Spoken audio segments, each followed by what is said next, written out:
penderita sleep apnea yang mendengkur nggak boleh makan sebelum tidur. Pernah lihat orang sleep apnea nggak? Kan gini, tidur nih, menyempit, saluran nafasnya menyempit. Kemudian mampet nih. Mungkin kita lanjut ke mitos dan fakta, Dok. Nanti saya sampaikan soal kata-katanya gitu, lalu dokter mungkin bisa menjelaskan itu mitos atau fakta, lalu mungkin kalau ada penjelasan lebih lanjut bisa disampaikan gitu. Oke. Soal tidur siang, Dok. Itu tidur siang bisa bikin gemuk. Tidur siang bisa bikin gemuk? Ya salah. Salah ya? Nggak ada hubungannya. Justru begini, kurang tidur itu menyebabkan metabolismenya terganggu, menyebabkan bikin gemuk. Jadi gangguan tidur, penderita gangguan tidur, baik itu kurang tidur atau yang ngantukan, akan jadi gemuk karena metabolismenya terganggu. Ya, kalau mau langsing jaga berat badan cepat turun, tidur harus cukup. Ya, jadi mitos yang salah, kalau kurang tidur langsing, dok saya insomnia nggak bisa tidur udah 2 tahun nggak bisa tidur, berat badan saya turun 20 kilo. Itu dari stresnya turun 20 kilo, bukan dari kurang tidurnya. Lalu makan sebelum tidur malam bisa bikin tidur lebih nyenyak. Makan sebelum tidur malam yang pas.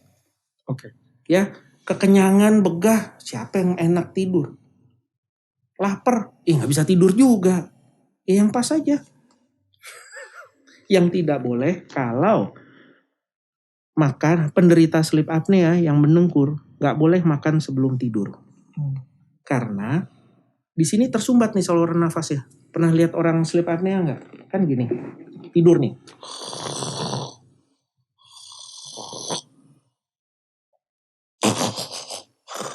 Kan kayak gitu, yang parah tuh ya. Yang terjadi sebenarnya menyempit, saluran nafasnya menyempit. Kemudian mampet nih. Ya, padahal dadanya nyedot. Nah, ini saluran pernafasan, belakangnya ada saluran pencernaan. Saluran pernafasannya nyedot terus, di atasnya mampet. Yang kesedot mana? Saluran pencernaan. GERD. Itu, ya. Jadi ngorok juga bikin GERD. Kemudian tidur sore atau menjelang petang gitu membuat suasana hati menjadi buruk atau pusing. Enggak. Kalau jadi gini, tidur di sore hari gitu ya, kemudian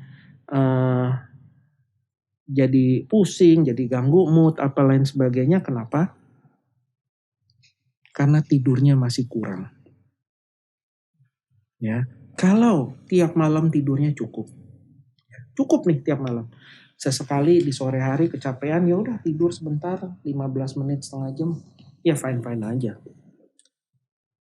Artinya sehari-harinya kurang tidur.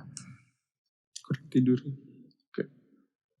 Pernyataan terakhir, ibu baru melahirkan tidak boleh tidur siang. Boleh. Ibu baru melahirkan, itu rata-rata kekurangan tidur sekitar 4-5 jam sehari dibanding sebelumnya. Jadi very terrible. Apalagi bayi baru lahir itu jam tidurnya masih berantakan. Sebentar nangis minta susu, sebentar nangis minta susu. Dan seorang ibu harus standby terus, ya kan? Nah, kurang tidur kan? Kalau kurang tidur akibatnya apa? Bisa ke emosional juga. Buntutnya nanti ke baby blues, depresi, itu juga kan gak baik. Jadi kalau ibu baru melahirkan, satu, harus punya support system. Artinya ada keluarga yang siap membantu perintilannya. Apa nih, jangan semua diurusin sendiri gitu ya. Dan supporting secara emosional. Itu penting. Nah, yang penting lagi apa? Begitu bayinya tidur, ya udah tidur. Sempetin tidur. Karena pasti kurang. Ya, jadi boleh tidur. Ya, menarik sekali. Ya, menarik sekali teman-teman untuk perbincangan pagi ini bersama Dr. Andreas spesialis tidur. Untuk selanjutnya mungkin pertanyaan terakhir nih dok, rencana ke depan seperti apa nih dari segi mungkin pendidikan atau mungkin kelanjutan klinik atau mungkin mau bikin course atau apa? Course kita sudah ada programnya, akan berjalan terus setiap minimum setahun 2 kali ya.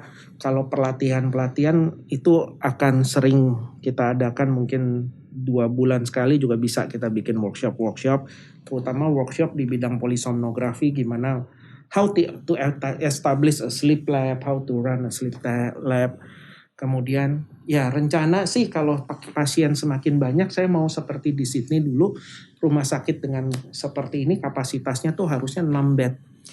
Nggak cuma 1 bed, dan 6 bed dengan waiting list bisa sampai 1 bulan. Kalau di sini 1 kamar waiting list paling cuma seminggu paling lama. Ya, ini harus ditingkatkan lagi ya, tentu saja dengan awareness masyarakat yang semakin tinggi akan semakin baik. Ya, kemudian alat kita ini sebentar lagi juga akan kita perbarui ya, yang paling baru, dan kita memilih alat yang paling mutakhir sehingga pemeriksaan tidur bagi pasien tuh nggak sesuatu yang menyeramkan lagi. Karena memang kan banyak nih kabel yang dilekatkan gitu ya. Ini semua sudah minimize, kabelnya nggak panjang-panjang, jadi nggak berurayan ke sana sini. Udah ada template-nya segini, plek gitu. Jadi kayak di film science fiction gitulah.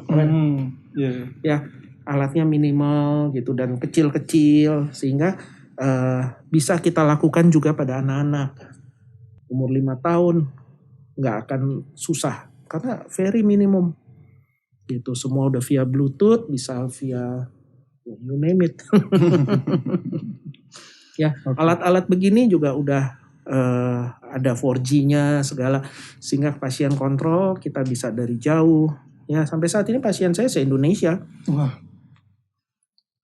Itu. Ya kalau enggak gimana? Untung pandemi. Terima kasih banyak dok atas kesempatannya ngobrol-ngobrol tentang tidur di podcast Hidup Sehat pada pagi hari ini.